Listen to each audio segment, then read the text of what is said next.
तमाक सभा के स्वागत छे हृदय राजवंशी यूट्यूब चैनल। जदि हमार चैनल सब्सक्राइब नहीं करते सब्सक्राइब करने संगे रबार बेल आइकन भी जरूर थीची दीवन क्या कि तमा देखो सगन सवार से पहला।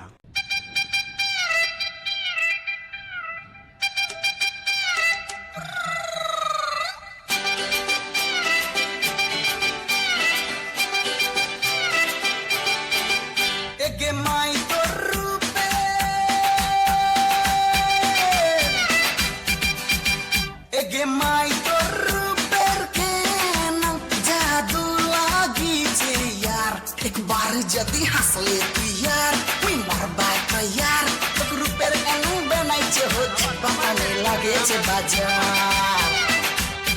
एक बार जदी हंस लेती यार मी बर्बाद यार तक रुपएर एनु बनाई छे हो पकाने लागे छे बाजार।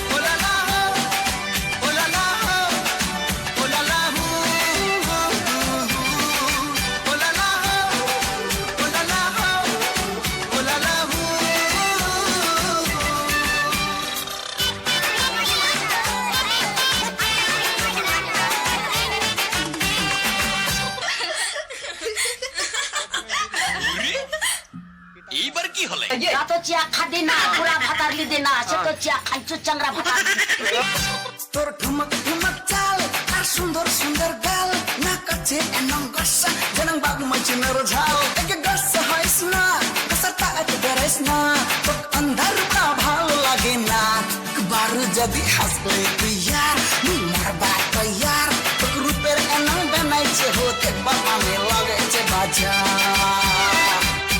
एक बार जदी हंस लेती यार हम मरबा यार तो रुपएर एनंग बनाई छे होते बताने लागे छे बाजार।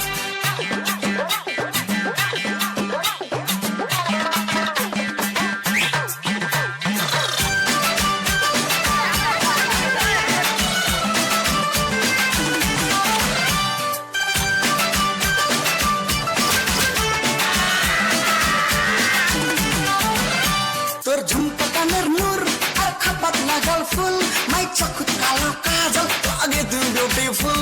तोर झुमका कानेर नूर और खपत लगल फूल माई चखुत कालो काजल लागे तू ब्यूटीफुल। एक गस हाइसना कसरता अत बरसना तोर अंदर का भाल लागे ना एक बार जदी हंस लेती यार मैं मरबा यार तो रुपएर एनंग बनाई छे हो देख बताने लागे छे बाजार।